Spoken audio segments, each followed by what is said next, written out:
Last chapter, I asked you questions, hard ones, and I know some of you are still sitting with them. That's okay, take your time.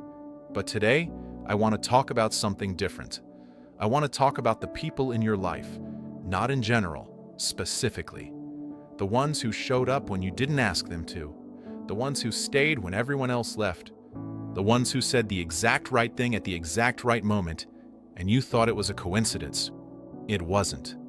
Nothing about the people in your life is random. And today, I want to show you why. Let me start with something I need you to understand. I don't do accidents, not with people. Every person who has ever walked into your life arrived there for a reason. Some came to teach you something. Some came to heal something in you that you didn't even know was broken. Some came to push you toward a version of yourself you would never have found alone. And yes, some came to hurt you. I'll get to that. I want you to think about someone, one person, someone who showed up in your life at a moment when you needed them most. Maybe they don't even know they did it. Maybe it was a stranger on a bad day. Maybe it was a friend who called right when you were about to give up. Maybe it was someone who believed in you before you believed in yourself. Think about that person. I put them there, not as a coincidence, not as luck, as a deliberate act of love, because that's how I work. I don't always speak in thunder. Sometimes I speak through people. There's a specific kind of person I want to honor today, the ones who stayed, not the ones who were there for the good moments. Those are easy to find. The ones who stayed when you were difficult, when you were broken, when you were saying things you didn't mean, and pushing away everyone who tried to get close. Those people, I placed them with intention, because I knew you would need someone who couldn't be moved. That unconditional love doesn't exist. But I've been watching people love each other for a very long time, and I've seen it. I've seen mothers stay up through the night for children who never said thank you. I've seen friends drive across cities for people who barely called them back. I've seen spouses hold on when everything logical said let go. That kind of love doesn't come from nowhere. It comes from me. Every time someone loved you when you didn't deserve it, that was me, working through them, reaching for you, because you wouldn't let me reach directly. Now, the harder conversation. The ones who left.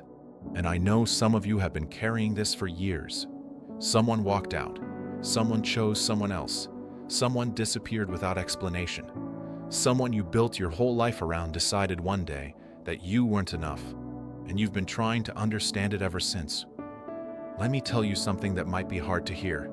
Sometimes, I let people leave, not because you weren't worth staying for, but because staying would have kept you small. Some people in your life were never meant to be permanent. They were meant to be a chapter, a season, a lesson. And when they left, as painful as it was, they made room for something better, room for someone truer, room for a version of your life that couldn't exist while you were holding on to the wrong thing. I know that doesn't make the pain disappear. I'm not asking it to. I'm asking you to consider, what if the loss was also a door? I promised I'd get to this, the ones who hurt you. And I want to be careful here, because this is not simple. Some of you have been hurt deeply by people who should have protected you, by people who used your trust against you, by people who left wounds that are still open today. I'm not going to tell you that had a purpose in the way that makes it sound okay. It wasn't okay. But I will tell you this. I was there in every moment that broke you. I was there, not causing it, not allowing it because you deserved it. There, grieving with you, holding what you couldn't hold, keeping the parts of you together that you thought were gone forever. And the person who hurt you, they will answer for that. Not to you, to me. Your job is not to carry the weight of their wrong. Your job is to let me carry it for you. Forgiveness is not saying it was okay. Forgiveness is putting down something that was never yours to carry. And when you're ready, I'll help you put it down. Last thing, And this one I want you to sit with. There are people in your life right now that I place there that you haven't noticed yet, not because they're invisible, because you're distracted. Someone in your orbit right now is carrying something heavy and they're waiting for you to ask.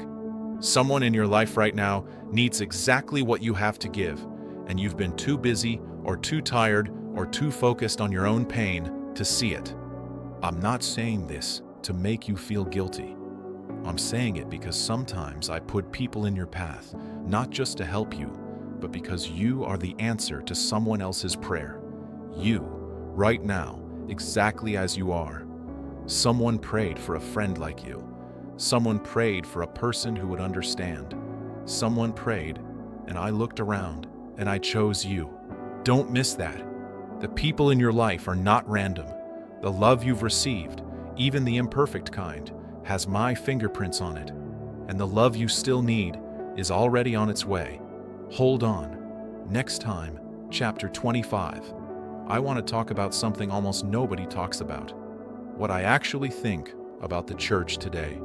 Not religion, not rules. What I think about the people who gather in my name, and whether they've forgotten what that name actually means. Chapter 25. What I think about the church.